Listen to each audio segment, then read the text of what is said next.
Halo Sobat Ngomin, apa kabar? Wih, siapa kemarin yang begadang nonton pertandingan Salzburg lawan Inter? Itu mainnya di lapangan apa main di kolam, Pak? Udah kayak tarkam, tapi ntar kita bahas pertandingannya. Sebelum kita bahas pertandingan kemarin tuh, seperti biasa kita bahas update seputar transfer, seputar Serie A, tapi nggak ada Serie A. Seputar update transfer Inter aja. Oke, yang pertama di sektor striker, aku sempat bilang bahwa peluang untuk mencapai Scudetto musim ini sangat besar. Musim depan atau sudah jadi musim ini ya. Anyway, kalian ngerti lah maksudku ya.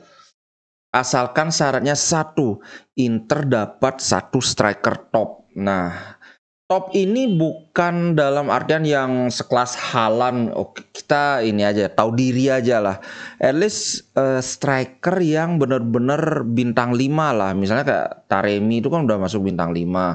Nah, kemarin aku sudah bahas bahwa nama Elie Wahi masuk. Jadi top kontendernya itu ada Elie Wahi dan Balogun. Kemudian masih ada Morata. Tapi kabar terakhir aku dengar Morata katanya memperpanjang kontrak dengan Atletico Madrid. Berarti bye-bye Morata. Kemudian Zapata juga, cuman katanya Roma lebih menginginkan Zapata. Kayaknya Zapata enggak. Nah, sekarang muncul lagi satu nama yaitu Arnautovic.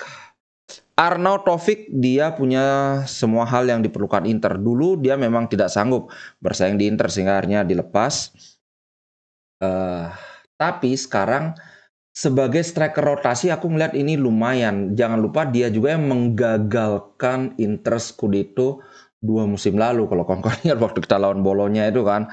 Nah, Arnautovic menurutku kalau harganya murah dan gajinya murah ini sangat bisa. Kemarin ada yang bilang, wah mau diduetin Arnautovic sama Balogun. Bukan mau diduetin, tapi mau beli keduanya. Jadi nggak mesti diduetin gitu loh. Bisa aja Arnautovic dengan Lautaro atau Lautaro dengan Balogun kayak gitu. Anyway, untuk Balogun, Wahi belum ada perkembangan lagi selain yang sudah aku bikinin konten itu. Nah, yang kemudian komentar yang menarik dari Hakan.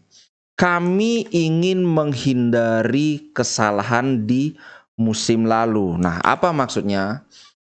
Kesalahan Inter di musim lalu itu sebenarnya sangat simpel, bahwa di awal-awal musim kita sangat banyak kehilangan poin. Seiring dengan berjalannya musim, performa Inter itu kan sangat membaik ya, bahkan sampai akhirnya kita lolos ke final Liga Champions, kemudian di final juga kita berjibaku. Tapi di awal-awal musim itu kita benar-benar banyak kehilangan poin, seri kalah, seri lagi, seri entah berapa kali sudah. Bukan, kalahnya yang banyak, serinya sedikit. Ini sangat kebalikan dengan apa yang dialami Napoli. Sebenarnya kemarin Napoli deket-deket akhir musim itu mereka sangat memburuk ininya, performanya. Kvaratskhelia udah berapa pertandingan dia nggak ngegol, Osimhen juga. Tapi pertandingan paruh pertama musim itu disapu bersih sama Napoli, sehingga gap jaraknya itu terlalu lebar dan udah nggak bisa dikejar lagi. Itu sih. Nah, lagi-lagi Inter difavoritkan menjadi Scudetto musim ini, asalkan yaitu kita benar-benar perlu satu lagi striker top. Karena Milan aku gak bisa berhenti ketawa kan, kalah lawan tim Serie C. Sorry. Kalau ada anak Milan yang nonton, sorry, aku benar-benar nggak bermaksud ngebully atau ngetawa, tapi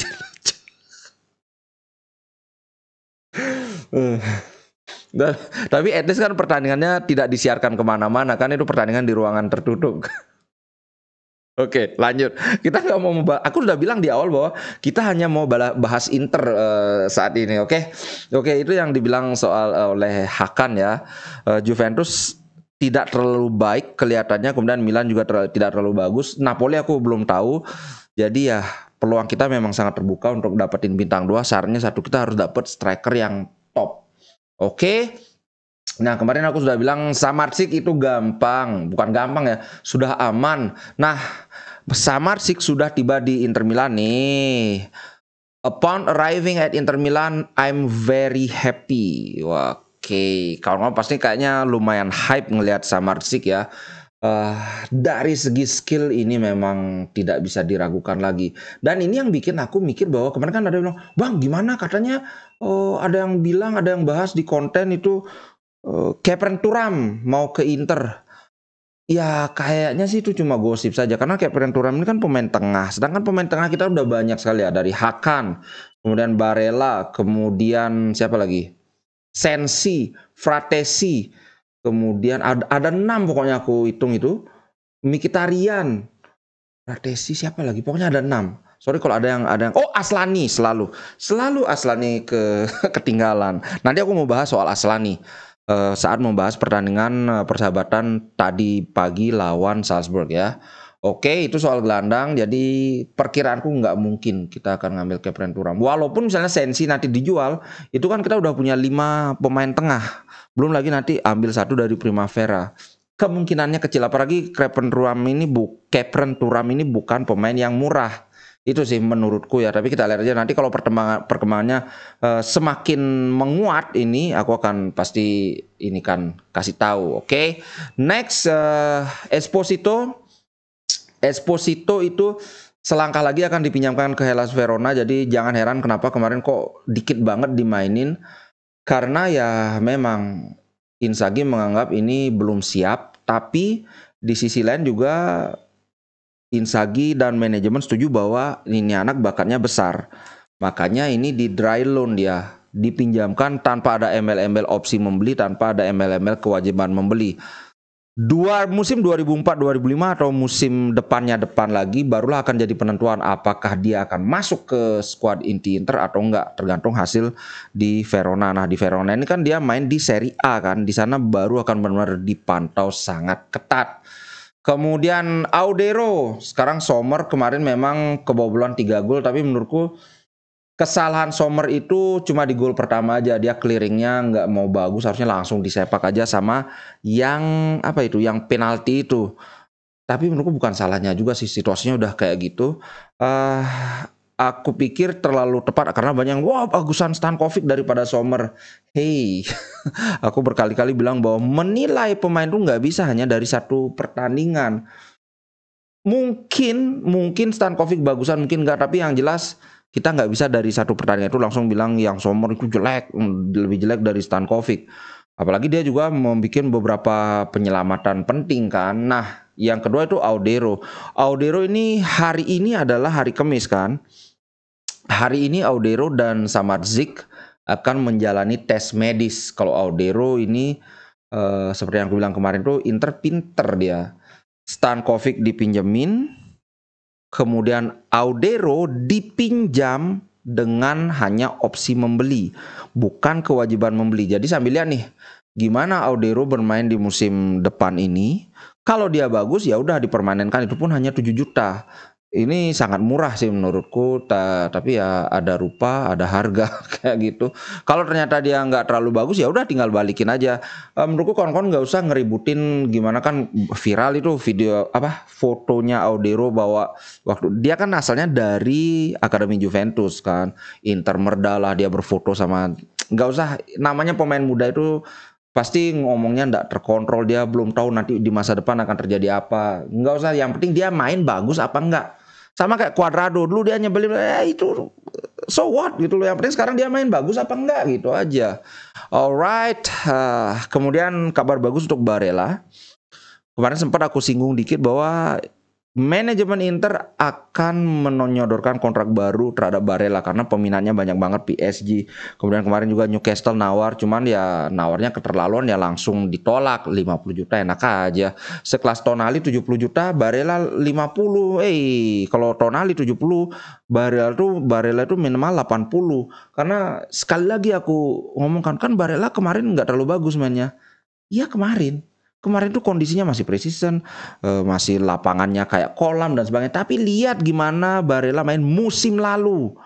Gimana Barella main 2 musim lalu, 3 musim lalu. Nggak mungkin kawan-kawan itu menjadikan 1, 2 atau bahkan 3 pertandingan preseason itu untuk menilai satu pemain yang sudah terbukti dan teruji selama 3 musim selalu ada di top form gitu loh. Itu menurut Barella, apalagi Barella kan cederanya jarang banget. Begitu sih. Jadi menurutku ini sebuah langkah yang sangat tepat dari manajemen. Barella diberi perpanjang kontrak walaupun sebenarnya dia baru selesai kontraknya itu 2024. Tapi ya sekali lagi Inter nggak mau mengulang kesalahan yang sama seperti yang terjadi dengan Skriniar. Dan Barella juga kabarnya sudah setuju, tinggal nego angka saja. Oke, itu soal Barella. Nah, sekarang kita bahas pertandingan kemarin, oke? Pertandingan kemarin itu sebenarnya tidak banyak yang bisa dibahas, tapi ada satu poin-poin yang sangat penting. Satu yang jelek-jelek dulu ya. Pertahanan Inter sangat jelek saat bola mati. Kita 2 kali kebobolan dari bola mati, satu dari sepak pojok, satu dari tendangan bebas. Dan dua-duanya itu dari ada pemain yang lepas. Yang pertama itu lepas dari dijaga sama Dum-Dum. Yang kedua aku lupa. Pokoknya dua-duanya itu bola mati gitu loh. Kemudian kalau harus dibilang jeleknya mana, kayaknya itu aja, sama strikernya belum nyetel dengan lapangan tengahnya. Thuram kemarin sentuhannya menurutku bagus, one touch pass dia oke banget. Secara taktik dia berusaha menjaga bola itu agar selalu mengalir ke depan, agar lancar, nggak ada delay. Mungkin aku berpikir ada suatu momen yang semestinya dia mendelay tapi kayak agak kesusu, kayak agak keburu-buru gitu. Mungkin ini masih bisa diperbaiki banget. Oke, itu ya. Nah, kemudian setelah itu yang bagus, yang menurutku layak diacungi jempol itu adalah performa lini tengah Inter. Menurutku sangat bagus. Apalagi ketika lapangannya itu belum becek, belum jadi kolam. Trio Hakan, Barella, dan Miki mungkin karena sudah sering bersama, kelihatan banget sudah saling paham. Cuman ya gitu, ketika agak ke depan bolanya masih mandek. Kemudian kemarin Di Marco juga mainnya bagus banget. Dumfries, nah lagi-lagi terbukti Dumfries ya mainnya gitu-gitu aja, tapi dia hoki. Entah gimana ceritanya dia bisa dari kiri ngelepas crossing pendek pakai kaki kiri, tahu-tahu gol. Korea ngegol. Nah, gimana nih Lord ini? Terus ada yang komen kemarin lucu.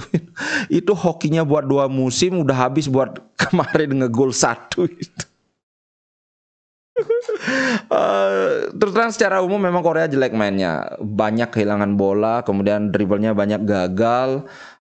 Selain dari gol yang dia ciptakan itu menurutku masih bagusan si Thuram sih. Itu soal Korea dan Thuram ya, Esposito nggak bisa dinilai. Nah, satu lagi yang menarik adalah Fratesi. Lagi-lagi Fratesi main sebagai pemain pengganti dan kelihatan kualitas dia oke, langsung nyetel dan tepat seperti yang aku bilang. Fratesi akan banyak melakukan tusukan ke dalam kotak penalti. Nah, kebetulan aku main FIFA, aku pakai 352 juga kan. Aku pakai biasanya duet antara Calhanoglu atau dengan Barella atau Barella dengan Modric. Nah, satu ini aku pasang di custom taktiknya itu dia akan pressing forward, bukan pressing, maksudnya akan menusuk sampai ke depan. Nah, inilah yang sering banget dilakukan oleh Fratesi. Menurutku kenapa Inzaghi melakukan ini, karena memang dari Sassuolo dia melihat bahwa Fratesi ini punya insting gol yang tinggi, itu satu. Yang kedua, dia punya tipikal permainan yang mirip dengan Barella, sehingga kalau Barella dan Hakan dia menjaga keseimbangan di lini tengah, maka supaya tidak tabrakan antara Fratesi dan Barella, ya akan lebih bagus kalau Fratesi ini akan sering nusuk, sehingga seolah-olah kita punya 3 striker atau bahkan mungkin 1 striker turun, si Fratesi yang naik. Begitu kemarin itu hampir gol, tembakan akrobatik yang kayak gol, kayak tembakannya Haaland itu kan, saya nggak gol. Itu berawal dari umpannya siapa ya, Barella kayaknya yang kasih umpan itu. Bukan. Aku lupa yang kasih umpan ke Fratesi itu. Pokoknya kalian pasti tahu yang aku maksud, kejadian yang aku maksud ya. Nah, kemudian yang hal kedua yang ingin aku bahas adalah Sensi. Umpannya Aslani luar biasa. Ngomong-ngomong, Aslani benar-benar, menurutku Aslani akan cukup sering bermain bersamaan dengan Hakan. Aslani, maksudnya musim depan ya, Aslani mengisi posisi gelandang bertahan, kemudian Hakan didorong maju sebagai gelandang tengah. Gila, Aslani kemarin main cuma 20 menit aja kalau nggak salah, tapi aduh, baru musim kedua dia di Inter tapi udah kelihatan banget. Dan terus terang ini jauh lebih bagus dibandingkan musim kedua Brozovic di Inter. Apalagi asisnya itu, wah, bola panjang, Sensi lepas dari offside, kemudian finishingnya Sensi juga oke banget. Ngomong-ngomong, Sensi sudah 2 kali pertandingan berturut-turut mencetak gol kemenangan untuk Inter, walaupun ini kan ya di pertandingan persahabatan. Nah, apakah ini akan membuat manajemen, aduh nggak usah deh dijual? Aku belum tahu karena kita semua sama-sama tahu Sensi ini dia punya bakat dribble oke, dia punya tembakan jarak jauh oke, karena masalahnya satu aja, sering cedera. Dan ini yang bikin ya percuma kita punya Messi tapi kalau semusim tuh main cuma 5 kali kayak gitu kan rugi juga. Kita lihat aja nanti, yang jelas dari segi permainan tidak terlalu banyak yang bisa kulas, yaitu karena lapangannya kayak kolam, nggak jalan semua taktik dan strateginya. Tapi prediksi bahwa Inter akan bermain sangat vertikal, sangat direct, nggak pakai basa-basi, itu ternyata semakin terbukti dan kelihatan kemarin model permainan Inter seperti itu. Oke, itu dulu untuk konten kali ini. Terima kasih buat kawan-kawan yang sudah nonton. Jangan lupa like kalau berkenan dan komen. Oke, ciao guys. Sampai jumpa. Inter Milan di dadaku, biru hitam warna darahku. Level winnernya Itali, tidak pernah degradasi. Inter Milan